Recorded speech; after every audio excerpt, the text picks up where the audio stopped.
Hello माँ, मैं राजू बोल रहा हूँ। कैसी हो माँ? मैं ठीक हूँ बेटा। ये बताओ तुम और बहू दोनों कैसे हो? हम दोनों ठीक है माँ, आपकी बहुत याद आती है। अच्छा सुनो माँ, मैं अगले महीने इंडिया आ रहा हूँ तुम्हें लेने। क्या? हाँ माँ, अब हम सब साथ ही रहेंगे।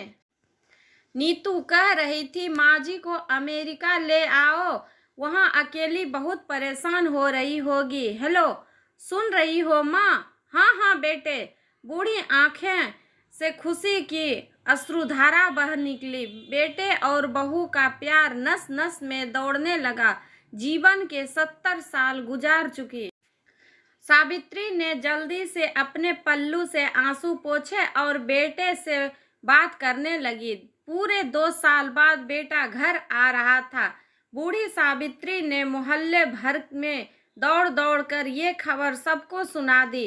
सभी खुश थे कि चलो बुढ़ापा चैन से बेटे और बहू के साथ गुजर जाएगा।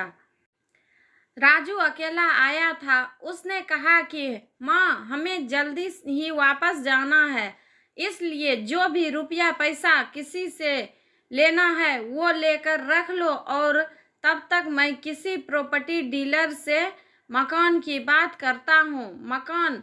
माँ ने पूछा। हाँ माँ, अब ये मकान बेचना पड़ेगा, वरना कौन इसकी देखभाल करेगा? हम सब तो अब अमेरिका में ही रहेंगे। बूढ़ी आंखों ने मकान के कोने कोने को ऐसे निहारा जैसे किसी अबोध बच्चों को सलाह रही हो। आनन फानन और औने पौने दाम में राजू ने मकान बेच दिया। सावित्री देवी ने वो जरूरी सामान समेटा जिससे उसको बहुत ज़्यादा लगाव था। राजू टैक्सी मंगवा चुका था। एयरपोर्ट पहुंचकर राजू ने कहा, माँ तुम यहाँ बैठो, मैं अंदर जाकर सामान की जांच और बोर्डिंग और वीज़ा का काम निपटा लेता हूँ।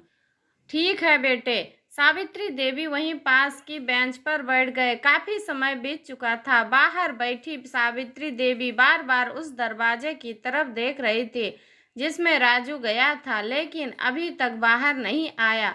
शायद अंदर बहुत भीड़ होगी सोचकर बूढ़ी आंखें फिर से टकटकी लगाए देखने लगती। अंधेरा हो चुका था। एयरपोर्ट के बाहर गहमा गहमी कम हो चुकी थी।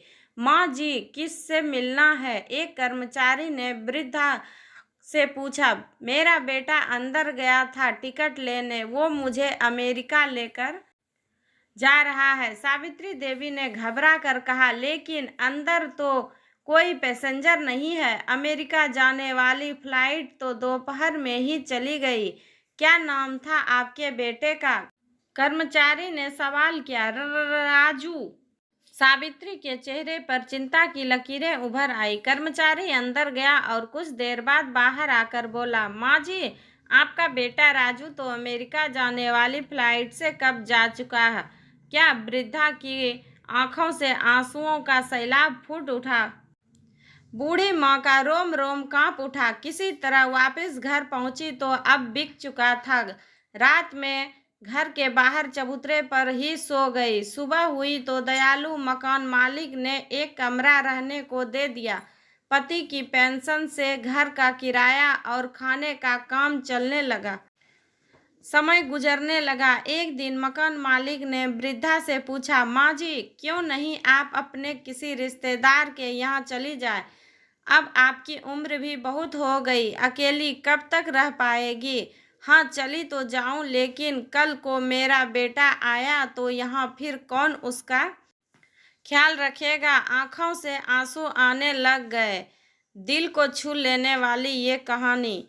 माँ बाप का दिल कभी मत दुखाना। शिक्षा। माँ तो माँ होती है।